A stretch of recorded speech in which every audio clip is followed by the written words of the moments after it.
నేను పెట్టే ప్రతి వీడియో అందరికంటే ముందుగా మీరు తెలుసుకోవాలి అనుకుంటే కింద రెడ్ కలర్లో కనిపించే సబ్స్క్రైబ్ బటన్ని క్లిక్ చేసి పక్కనే వచ్చే బెల్ ఐకాన్ని క్లిక్ చేయడం మర్చిపోకండి. హాయ్ ఫ్రెండ్స్, మనము ఐఆర్సీటీసీలో ట్రైన్ టికెట్ బుక్ చేసిన తర్వాత కొన్ని కారణాల వల్ల వాటిని మనం క్యాన్సిల్ చేసుకోవాల్సి వస్తుంది. సో దాన్ని క్యాన్సిల్ చేసే ప్రొసీజర్ ఏంటి అని చాలామంది అడుగుతున్నారు అనమాట. సో ఈ వీడియోలో ఆ క్యాన్సిల్ చేసే ప్రొసీజర్ ఏమి, ఇన్స్ట్రక్షన్స్ ఏమి, రీఫండ్ అయిన లైవ్ ప్రూఫ్తో మనం ఈ వీడియోలో తెలుసుకుందాం. సో ఈ వీడియోని ఎండ్ వరకు చూడండి. Hi friends, welcome to my channel. This is Naresh ఎదిద్యా.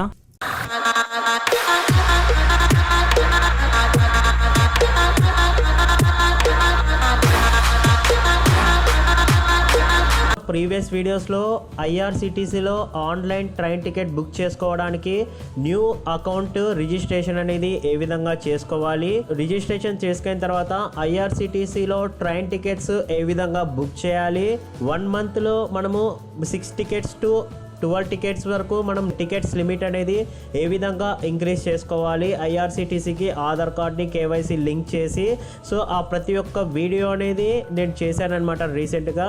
So ఆ వీడియో యొక్క లింక్స్ అనేది కింద డిస్క్రిప్షన్ బాక్స్లో, అలానే పైన ఐకార్డ్స్లో, వీడియో ఎండ్ స్క్రీన్లో కూడా నేను ప్రొవైడ్ చేస్తాను. సో మీరు అక్కడికి వెళ్ళి కంప్లీట్ డీటెయిల్స్ అనేది చూడొచ్చు. ఐఆర్సీటీసీలో మనం బుక్ చేసిన టికెట్స్ని ఏ విధంగా క్యాన్సిల్ చేసుకొని మనం రీఫండ్ అనేది ఎక్కడ వస్తుంది అనేది లైవ్ ప్రూఫ్లో ఈ వీడియోలో తెలుసుకుందాం. సో దానికోసము ఇక్కడ మీకు మై ట్రాన్సాక్షన్ అనే ఆప్షన్ కనిపిస్తుంది కదా. సో దీంట్లో సెకండ్ ఆప్షన్ ఇక్కడ బుక్ టికెట్ హిస్టరీ అనే ఆప్షన్ని సెలెక్ట్ చేసుకోవాలి. మీరు ఏమేమి టికెట్స్ బుక్ చేశారో కంప్లీట్ డీటెయిల్స్ అనేవి ఇక్కడ కనిపిస్తాయి అనమాట. సో జస్ట్ నేను 2 టికెట్స్ ఇక్కడ బుక్ చేశాను. సెకండ్ టికెట్ క్యాన్సిల్ చేసుకోవాలి అనుకుంటున్నాను అనమాట. సో ఇక్కడ దీన్ని సెలెక్ట్ చేసుకోండి. ఇక్కడ మీకు థర్డ్ ఆప్షన్ క్యాన్సిల్ టికెట్ అనే ఆప్షన్ కనిపిస్తుంది. సో దీని మీద క్లిక్ చేయండి. ఇక్కడ టికెట్ డీటెయిల్స్ అని ఇక్కడ మీకు కంప్లీట్ డీటెయిల్స్ వస్తుందన్నమాట. ఇక్కడ మీరు ఎవరు ఆ రోజు బుక్ చేసుకున్నారు, సో వాళ్ళ యొక్క డీటెయిల్స్ అనేవి ఇక్కడ కనిపిస్తాయి. సో మీరు క్యాన్సిల్ చేసుకోవాలి అనుకుంటే ఇక్కడ సెలెక్ట్ అనే ఒక ఆప్షన్ కనిపిస్తుంది.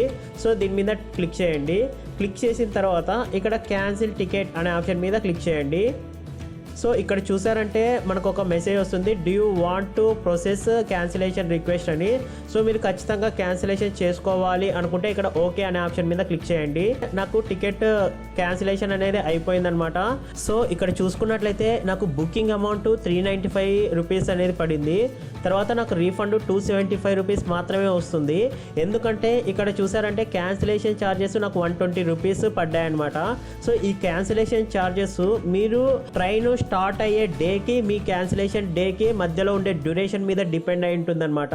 మీరు ఏ గేట్వే ద్వారా చేసింటే, సపోజ్ ఇప్పుడు మీరు పేటిఎం ద్వారా చేస్తే పేటిఎం వ్యాలెట్లోకి, అలానే బ్యాంక్ ద్వారా చేస్తే బ్యాంక్ అకౌంట్లోకి డైరెక్ట్, అదే ఐఆర్సీటీసీ వ్యాలెట్ నుంచి చేసింటే ఐఆర్సీటీసీ వ్యాలెట్లోకి.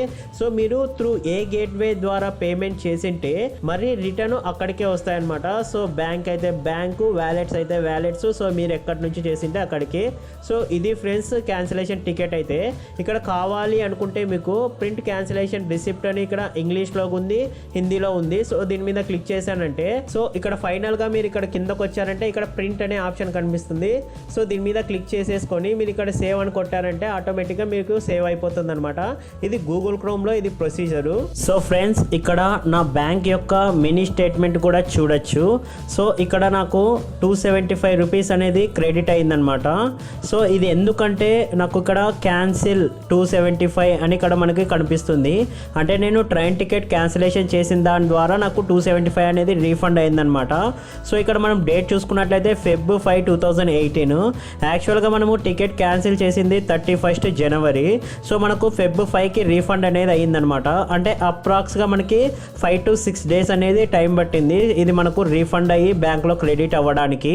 ఈ వీడియోలో మనము ఐఆర్సీటీసీలో బుక్ చేసిన టికెట్ని ఏ విధంగా క్యాన్సిల్ చేసుకోవాలి కంప్లీట్ డీటెయిల్స్ మీకు చెప్పాను అనుకుంటున్నాను. సో ప్రతి ఒక్క డీటెయిల్ నేను వీడియోలో కవర్ చేయలేను కాబట్టి ఇంకా మీకు ఏమైనా డౌట్స్, సందేహాలు, సలహాలు ఉంటే కింద కామెంట్ సెక్షన్లో తెలియజేయండి. ఖచ్చితంగా నేను రిప్లై అయితే ఇస్తాను. సో ఇటువంటి లేటెస్ట్ ఇన్ఫర్మేషన్ అందరికంటే ముందుగా మీరు తెలుసుకోవాలి అనుకుంటే కింద రెడ్ కలర్లో కనిపించే సబ్స్క్రైబ్ బటన్ని క్లిక్ చేసి పక్కనే ఉండే బెల్ ఐకాన్ని యాక్టివేట్ చేసుకోండి. Thanks for watching.